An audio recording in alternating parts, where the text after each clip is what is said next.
Hello, Gary Stearman wishing you a wonderful Wednesday, June 23rd. Time for another Prophecy in the News Daily Update. And you know, when we talk about Ezekiel 38 and Gog of the land of Magog, we know we're talking about Russia. And it's been said for many years now that Ezekiel 38 is the only place in the Old Testament where a modern nation is mentioned by name. And it's mentioned as being dragged into that famous battle against its will. The Lord describes Gog as having hooks in its jaws, being like a wild beast being dragged down into a place that it doesn't necessarily want to go. And I think we have an excellent illustration of how that's working today. Last Friday, and you probably didn't hear about this, but there was a meeting called the St. Petersburg International Economic Forum. And the predominant figure there was Russia's president, Dmitry Medvedev. And I read this from Bloomberg News of June 19th. Russia wants the ruble to be one of the world's reserve currencies as President Dmitry Medvedev renews his push to reduce the dollar's dominance. So Russia sees itself now in an economic war. It's trying to elevate the ruble, diminish the dollar. It wants to make Moscow, quote, a global financial hub. So what's on Gog's mind right now? Certainly not invading the Middle East. What's on Gog's mind is becoming an international power. And we read this quote from Medvedev himself. Quote, only 5 years ago, it seemed like fantasy to create a new reserve currency. Medvedev was speaking in St. Petersburg when he says, now we are seriously discussing it. What does he mean, reserve currency? Well, he wants to make the ruble a supranational reserve currency that is used to value goods and services, and particularly commodities like oil and grain. Medvedev, who has repeatedly called for a supranational currency to match the dollar, said discussions with China are continuing on broadening the global options. Russia sold U.S. treasuries for a fifth consecutive month in April, the U.S. Treasury Department said on June 15th. That means that the Russians are trying to divest themselves of U.S.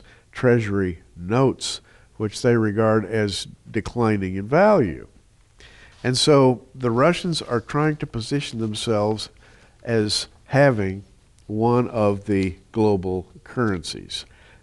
He says, Medvedev says, it's obviously something that is needed. He says developing a financial center in Moscow will considerably help to strengthen the ruble's position as one of the reserve currencies. If a country wants to alter the world economic order, including the number of reserve currencies, it must become an international financial center. And by the way, Russia is on its way to becoming an international financial center. Listen to this quote from Medvedev. We really live at a unique time, he says, and we should use it to build a modern, prosperous, strong Russia, a Russia that will become a co-founder of the new world economic order. So the Russians are right online with the new world order that students of Bible prophecy have been talking about for a long time. From the Russian RT news service, President Dmitry Medvedev has announced that Russia will abolish capital gains taxes on long-term direct investments in order to boost economic moderations. Do you hear that?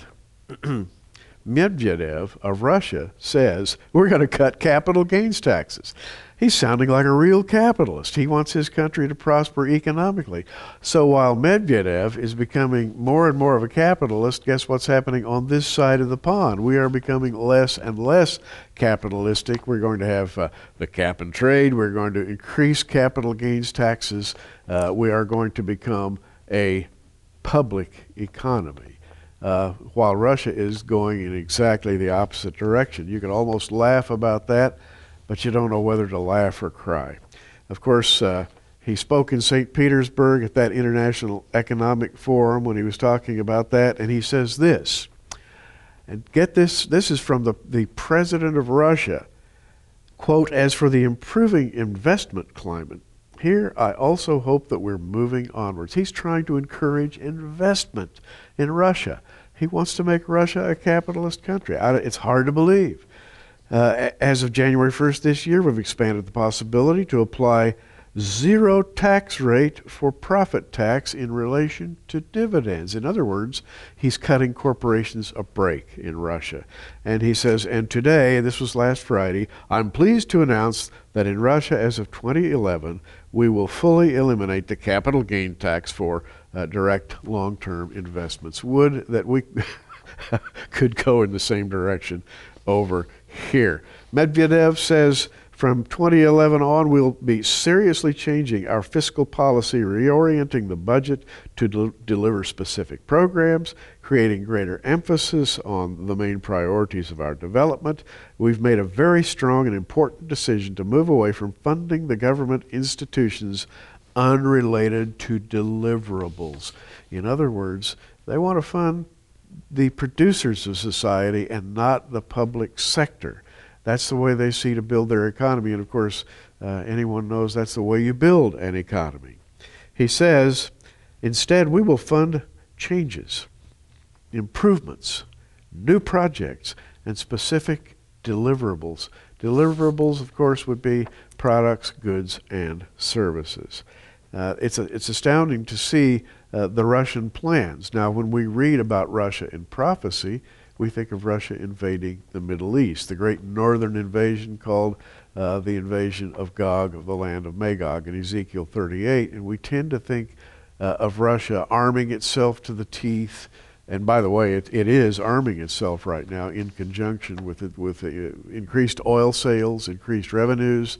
It's rebuilding its army, its navy, and its air force. In fact, Russia just recently announced they have a new super fighter, which they say is better than anything the West has produced thus far. I doubt it, but that's what they say.